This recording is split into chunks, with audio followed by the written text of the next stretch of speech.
Welcome back to the video on Wrestling and to another edition of NXT Out of 10. The main wrestler is preparing for WrestleMania 41, but the NXT crew is also putting together a big show this weekend, Stand and Deliver. This week's episode was the Go Home show before the Saturday special, so yeah, lots of big storylines got addressed ahead of that show. So without further ado, let's get straight into things. And we open things up with Wesley, Lexis King, Eddie Thorpe and Ethan Page already in the ring for the Fatal 4-Way to determine who would decide who would face Ricky Saints for the North American title at Stand and Deliver. Saints joined the commentary team to watch as all four men try to earn a shot at goal. They worked at fast pace early as the quartet attempted to steal the win right away with no success. Saints was ejected from ringside after Page threw Thorpe into him and caused him to blow up. After a break, all four were involved in a submission spot that almost saw King tap out to three different people at the same time. This was an enjoyable match with a lot of quick action. All four men looked like they could win at any moment, but Page ultimately earned a title shot pinning King. And I think that's probably the right decision. It's probably to be the best match. Two former AEW stars going at it. And yeah, I think that would be a really fun match. So it gets 7 out of 10 from me. A spot in the Women's North American Championship ladder match was then up for grabs when Totem Paxley took on Lola Vice. Vice wrestled Paxley to the floor as the match got started.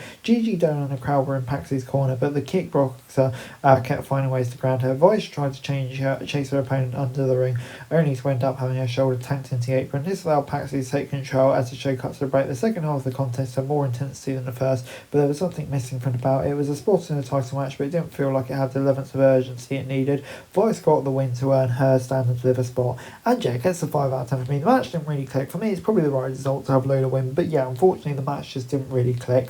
Moving on then, next up we got a 5-team gauntlet match to determine who will face Fraxian for the tag titles this weekend. Hank and Tack started off against Igui and DuPont. They got the win there, and then Hank and Tank eliminated Vance and Jensen. Hank and Tank then eliminated Tavian Heights and Miles Bourne. They then eliminated Briggs and Imura. The third team in the gauntlet we've seen in WWE in as many weeks, so it's starting to feel a bit repetitive. That being said, Hank and Tank brought great energy to ring. A few of the teams worked well, but yeah, Heights and Bourne gave them an especially hard-hitting fight. But I think Hank and Tank were definitely the strongest team throughout. Having them winning from the beginning, really kind of understated in the push. So yeah, on the whole, I'll give it 6 out of 10.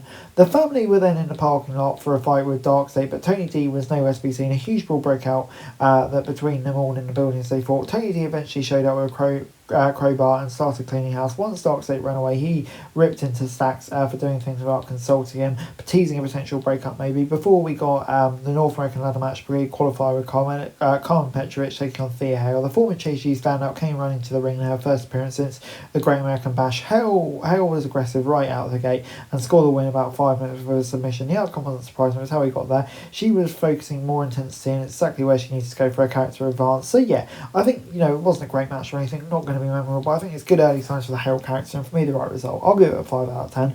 And the final segment on this week's show was Trick Williams, Obafemi and Javon having one last confrontation before their NXT title match on Saturday. Williams and Femi ended up sending Evans out of the ring so they could fight. The young OG came back with a springboard attack that took out both men. He picked up the title and posed with it to close the show. So yeah, Javon standing tall. I think, he's probably got the most hype out from him coming into the match. I think, having him stand tall, probably the right decision, and, a very intriguing match coming up. And overall, NXT this week gets a 6 out of 10 for me. I thought for a final build towards Stand and Deliver, it was decent enough.